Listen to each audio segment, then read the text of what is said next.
아멘. 오늘 창세기 11장 말씀을 통해서 반역의 성과 탑이라는 제목으로 말씀을 나누겠습니다. 창세기 11장은 우리가 잘 아는 바벨탑에 대한 이야기와 또 셈의 족보, 그리고 아브라함의 아버지 데라에 대한 이야기가 나옵니다. 창세기 11장에서 노아의 후손들 셈과 함과 야베스 족보에 대한 이야기를 하면서 노아가 함을 저주한 사건에 대한 말씀을 어제 나누었습니다. 특히 함의 아들 중에 장자 구스가 니무롯이라는 아들을 낳았는데 그가 세상의 첫 용사요, 또 시날 지방의 땅 바벨과 에렉과 아갓과 갈레에서부터 아수르로 나아가 니느웨와 르호보딜 그리고 갈라와 니느웨 사이에 레센이라는 큰 성읍 도시를 건설했다라고 기록하고 있습니다. 구약에서 성이란 성읍이라고 하죠. 영어로는 city, 우리가 살고 있는 이 도시를 의미합니다. 그리고 탑은 영어로 타워라고 하죠. 그래서 높게 쌓아 올려서 성과 대, 개혁 한글에는, 그리고 우리 개혁 개정판에는 성읍과 탑을 쌓았다라고 이야기를 하고 있습니다. 이미 노아로부터 후손들이 몇 대 걸치지 않아서 빠른 속도로 번성하였고, 또 노아의 방주가 머물렀던 아라랏산의 정확한 위치를 우리가 확정할 수는 없지만 그곳에서 상당히 넓은 지역으로 자손들이 퍼져나갔다는 사실을 우리가 읽은 11장 바로 앞장에 있는 10장에서는 이야기해주고 있습니다. 그런데 오늘 우리가 읽은 11장 말씀은 노아의 홍수가 지난 후 정확하게 어느 정도의 연대가 시간이 지났는지 특정하고 있지는 않지만 중요한 한 가지 사건을 기록하고 있습니다. 1절 말씀의 시작은 온 땅의 언어가 하나요, 말이 하나였더라 라고 시작합니다. 원래 인류가 처음부터 언어가 나뉘어졌던 것이 아니라 원래는 언어가 하나였고 개혁 한글에는 구음이라는 표현을 쓰는데요, 말하는 방식이 같았다라고 말하고 있습니다. 그런데 민족과 언어가 나누이는 사건이 발생했는데 그것이 우리가 잘 알고 있는 이 바벨탑 사건입니다. 2절 말씀에 보면 노아의 대홍수 이후의 아라랏산, 대부분 성경학자들이 많이 추정하는 위치는 튀르키예 동북부 지역에 있는 아르메니아라는 현재 그런 나라가 있습니다. 바로 그곳에서부터 이제 그 아라랏산이 그 근방에 있다라고 그렇게 이야기를 하고 있습니다. 그런데 오늘 본문에 보면 이에 그들이 동방으로 옮기다가 2절에 시날 평지를 만나 거기에서 거류하였다 말합니다. 이 시날 평지가 어디냐면요, 우리가 고대 역사를 배울 때 티그리스 강과 유프라테스 강의 그 비옥한 초생달 지역에서 문명이 시작되었다라고 하면서 메소포타미아 문명이라는 이야기를 들어보셨을 것입니다. 바로 그 메소포타미아의 그러한 남부에 해당하는 곳이 시날 평지라고 합니다. 그러니까 굉장히 비옥한 땅이고 또 사람이 살기 좋은 환경 가운데 조성되어 있는 지역이라는 것이죠. 바로 그곳에서 사람들이 서로 말하기를 3절에 보니까 자 벽돌을 만들어 견고히 굽자라고 하고, 벽돌로 돌을 대신하고 역청으로 진흙을 대신하여 성읍과 탑을 건설하여 그 탑 꼭대기를 하늘에 닿게 하자라고 말합니다. 하늘까지 그렇게 우리가 쌓아 올리자라고 이야기하죠. 저는 이 부분을 보면서 창세기 3장에 최초 에덴 동산에서 뱀이 하와를 유혹할 때 선악을 알게 하는 나무의 열매를 먹는 날에는 너희 눈이 밝아져 하나님과 같이 돼요, 선악을 너희가 알게 될 것이라고 했던 그 말씀과 좀 비슷한 뉘앙스가 있지 않나라는 생각을 하게 됩니다. 사단은 너희 눈이 밝아져서 하나님과 같이 될 것이다 라고 그렇게 이야기를 했죠. 오늘 우리가 성읍과 탑을 건설하여 그 탑 꼭대기를 하늘에까지 닿게 하자. 인간의 그 욕망 가운데 하나님과 같이 되려는 그러한 마음, 더 이상 하나님의 말씀에 의해서 선악을 구별하고 하나님의 말씀에 의해서 살아가는 것이 아니라 자신이 그 선악을 분별하는 주체가 되고 하나님의 뜻 없이도 자신의 뜻대로 살아가고자 하는 그 야망, 하나님의 결국에는 그것이 하나님에 대한 반역이요 죄에 빠지는 결정적인 요인이 되는 것이죠. 저는 바벨탑을 쌓으려는 첫 번째 이유가 바로 이런 하나님에 대한 도전. 우리의 이름을 내자. 우리가 하늘까지 거대한 성과 그 탑을 올려서 우리가 우리의 이름을 내자. 이것이 바로 하나님에 대한 저는 도전이다라고 믿습니다. 우리가 하나님과 같이 높아져서 세상이 우리를 알도록 우리의 명성과 우리의 힘을 보여주자라는 그 동기, 그것은 하나님 앞에서 악한 인간의 교만이요 하나님에 대한 거역이요 반역인 것입니다. 이러한 하나님에 대한 도전과 하나님을 경외하지 않는 마음이 심각한 죄입니다. 복음을 전하면서 이렇게 전도하다 보면요, 가끔 어떤 사람을 만날 때가 있냐면 하나님 믿으려면 내 주먹을 믿으라 이렇게 이야기하는 사람이 있죠.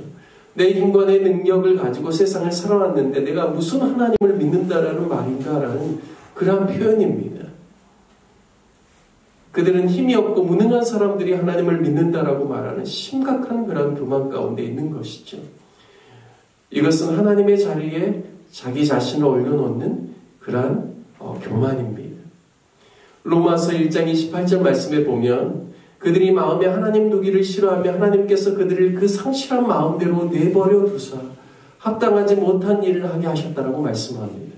그러니까 하나님의 가장 어떻게 보면 인간을 향한 가장 큰 벌은 그냥 그 성실한 마음대로 하나님을 마음에 두기 싫어하는 그 마음대로 내버려 두는 것이 어떻게 보면 인간에게 있어서 가장 큰 하나님께서 우리에게 내리시는 이 땅에서는 벌이다라는 사실을 성경이 우리에게 보여주고 있습니다. 하나님을 인정하지 않고 자신의 마음과 생각과 힘으로 살려고 하는 자들에게 하나님께서는 그들을 상관치 아니하고 상실한 마음 그대로 내버려 두게 하셔서 결국에는 마지막 때에 하나님께서 심판하시겠다라는 것이죠. 얼마나 무서운 말씀인지 모르겠습니다. 가장 심각한 죄는 무엇입니까? 하나님을 믿지 않는 죄인 것이죠. 이러한 인간의 욕망, 하나님의 자리에 올라서려는 그러한 마음이 이 바벨탑 사건 안에 있었다라는 사실을 알 수가 있습니다. 아주 심각한 죄라는 것을 알 수 있죠. 두 번째로 볼 수 있는 것은요, 바벨탑은 하나님의 말씀에 대한 불신이라는 것입니다. 그들이 말하기를 온 지면에서 흩어짐을 면하자 하였습니다.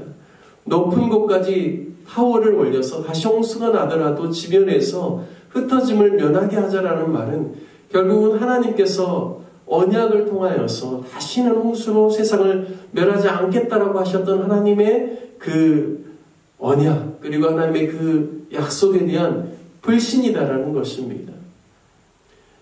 하늘까지 타워를 올리려고 하는 것은 거대한 프로젝트이죠. 하지만 이것은 하나님의 언약, 하나님의 약속에 대한 철저한 불신에서 비롯된 거역의 행위였습니다. 하나님께서는 친히 5절 말씀을 보면 그 성읍과 탑을 보려고 내려오셨다라고 말씀합니다.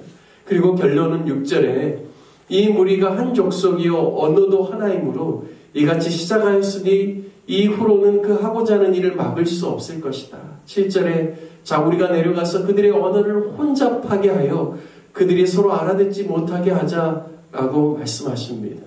결국에는 그들을 흩으셔서 그 도시 건설하기를 그쳤다라고 말씀합니다. 여러분 참 하나님은 놀라우신 분이십니다. 인간의 바벨탑을 통한 반역과 거역에 대해서 또다시 그들을 치시고 멸망시키는 것이 아니라 그들이 자신의 악한 그 계획들을 포기하도록 언어를 혼란케 하시고 흩으십니다. 뿐만 아니라 오히려 그런 상황 가운데서도 하나님께서는 자신의 뜻을 이루게 하시고자 언어를 혼란하게 하셔서 많은 사람들을 세계 곳곳으로 흩트는 그러한 일들을 하셨다라는 것입니다. 하나님께서는 인간을 창조하실 때부터 각 나라와 족속과 백성과 방언으로 나아가도록 생육하고 번성하고 땅에 충만케 하셨습니다. 그리고 하나님의 형상을 따라 지음받은 인간이 땅을 정복하고 모든 생물을 다스리도록 계획하셨습니다. 하나님은 인간의 계속되는 이러한 죄악과 하나님의 말씀에 대한 불순종이 있음에도 불구하고 하나님께서는 당신의 뜻과 계획을 이루시는 일, 온 땅 가운데 하나님의 통치, 하나님의 다스림, 하나님의 나라가 임하는 일과 하나님의 구원의 역사가 이루어지는 그 일을 위하여서 하나님께서는 쉬지 아니하고 역사를 주관하시고 일하신다라는 점을 오늘 말씀을 통하여서 우리 가운데 보여주고 계십니다. 저는 이 점이 참 놀랍다라고 그렇게 믿습니다. 우리 인생 가운데 때로는 연약함과 실수가 있을 때가 있고 때로는 우리도 하나님 앞에 불순종할 때가 있다라는 것이죠. 하지만 진노의 불로 하나님께서 우리를 태우시지 아니하시고 그분의 긍휼하심으로 우리를 붙들어 주시고 그리고 그분의 뛰어난 지혜로 오히려 우리의 연약함마저도 하나님의 뜻을 이루고 하나님의 역사를 이루는 데 있어서 오히려 하나님께 쓰임받을 수 있는 우리의 그런 모습이 될 수 있도록 오히려 하나님께서 그것을 바꾸신다라는 것입니다. 저는 가끔 제가 방황했던 시기들을 떠올릴 때 참 하나님 앞에서 부끄럽고 내 안에 그러한 시기가 없었더라면 얼마나 더 좋았을까라는 생각들을 해보게 되는데요. 오히려 제 안에 듣는 깨달음은 나의 그러한 연약함과 부족함과 과거의 그런 모습이 있었기 때문에 동일하게 방황하고 어려워하고 현재 시대에 있어서 그러한 죄가 죄인지 모르고 살아가는 사람들을 불쌍히 여기고 긍휼히 여기고 또 그들에게 한 발짝 더 나아갈 수 있는 그러한 오히려 좋은 경험으로 하나님께서 그 악재도 선함으로 바꾸시지 않는가라는 생각들을 하게 됩니다. 현재 우리가 살아가고 있는 나라도 굉장히 혼란스러운 상황이지만 분명한 것은 우리가 믿는 하나님께서 그 모든 것 가운데 역사하시고 오히려 그러한 모든 것들 가운데서도 하나님의 선함을 나타내실 줄 믿습니다. 우리가 늘 그 하나님 붙잡고 믿음으로 살아가는 저와 여러분 되시기를 주님의 이름으로 축복합니다. 함께 말씀 적용하며 기도하기를 원합니다. 우리 인간의 힘과 능력으로 살지 아니하고 또 하나님을 대적하고 불순종하는 어리석은 범치 아니하고 오직 하나님의 선하심을 믿고 구원의 역사를 기대하며 믿음으로 살아갈 수 있기를 위해서 함께 같이 기도합시다. 그리고 나라를 위해서 기도할 때도 이 혼란한 상황 가운데서도 그리고 우리 민족의 그 역사 가운데서도 하나님께서 붙들어 주시고 정말 하나님의 놀라운 지혜의 경륜으로 역사하여 주신 것을 믿고 하나님께서 이 시기 가운데도 하나님의 선하심을 나타낼 것을 우리가 기대하며 우리가 믿음으로 하나님께서 이 땅을 긍휼히 여겨주시고 하나님의 지혜로 고쳐주시도록 함께 같이 기도합시다. 특별히 또한 우리 로뎀나무 교회를 위해서 기도할 때 내일은 주일입니다. 주일 예배를 온 성도들이 잘 준비하고 사모할 수 있기를 위해서 기도해 주시고 또 우리 육신의 연약함 가운데 있는 우리 환우들을 위해서 기도해 주시고 또 협력하는 선교사님들을 위해서 기도해 주시기를 바라겠습니다. 우리 다 같이 주님의 이름 한번 부르신 후에 함께 기도하겠습니다.